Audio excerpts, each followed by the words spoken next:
Okey, Assalamualaikum warahmatullahi wabarakatuh dan salam sejahtera. Hari ini kita berjumpa lagi, tapi kali ini kita berjumpa ada sedikit kelainan daripada sesi-sesi yang sebelum ni. Hari ini 5 Februari 2024. Jadi hari ini kita nak berkongsikanlah tentang beberapa minggu ni ada beberapa isu yang telah dibangkitkan berkaitan dengan perguruan dan juga guru serta pendidikan.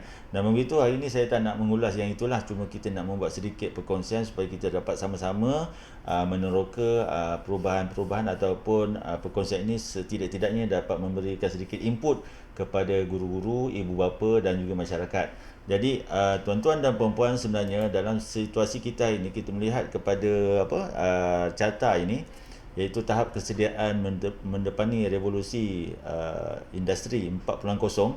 Kita lihat murid-murid kita ni, sebenarnya murid-murid Malaysia ni telah diperakui oleh Badan Dunia di dalam World Economic Forum, iaitu Badan Dunia yang telah membuat satu kajian School of Future pada tahun 2019.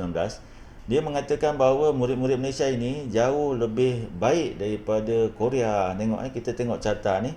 Carta ni menunjukkan bahawa murid Malaysia ni lebih advance dari segi penggunaan teknologi. Jadi memang tak mustahil lah apa yang sedang berlaku di hadapan kita sekarang ni adalah murid-murid kita, anak-anak kita ni, dia lebih cekap menggunakan teknologi, cekap menggunakan aplikasi, cekap menggunakan media sosial dan juga apa saja peranti-peranti yang terbaru. Jadi sebagai contoh, kita ambil masa PKP. Waktu PKP itu anak-anak kita ni yang mengajar kita bagaimana menggunakan Google Meet dan juga sidang video. Jadi tidak mustahil lah yang dikatakan bahawa murid-murid kita ni cepat menguasai, cepat kreatif dan cepat mendepani teknologi di dalam IR 4.0. Jadi sekarang ni kita nak bergerak kepada IR 5.0. Jadi di situ kepentingan kepada pemahaman perubahan teknologi ini sebenarnya dia adalah satu impak kepada ini dia, kepada konseptual, kepada perguruan kita.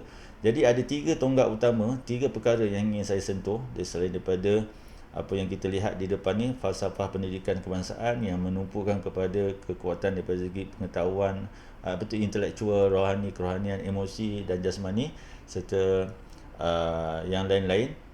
Jadi kita melihat kepada bagaimana keguruan kita ini perlu menekankan kepada tentang tiga perkara ini, iaitu pengetahuan, nilai dan kemahiran.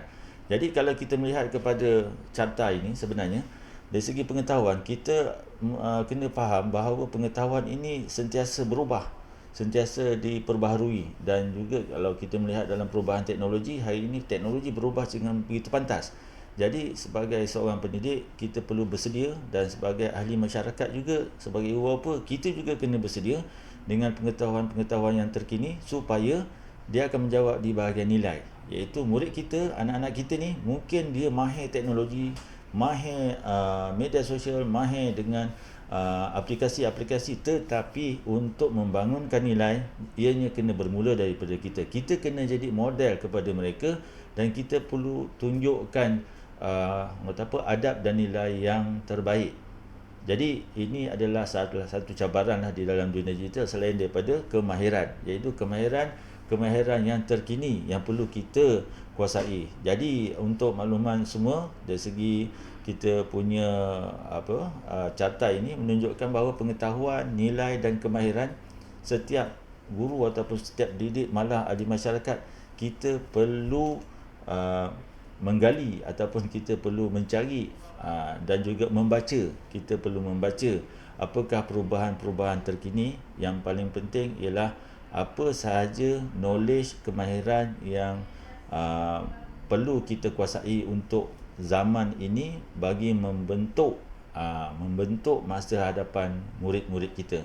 Jadi saya sebutkan lagi sekali, cabaran kita adalah bagaimana kita menjadi model kepada murid-murid dan juga kepada masyarakat, dan seterusnya untuk membantu mereka membentuk nilai di dalam dunia yang serba canggih, yang tanpa sempadan, yang cukup mudah tapi tak boleh diambil mudah.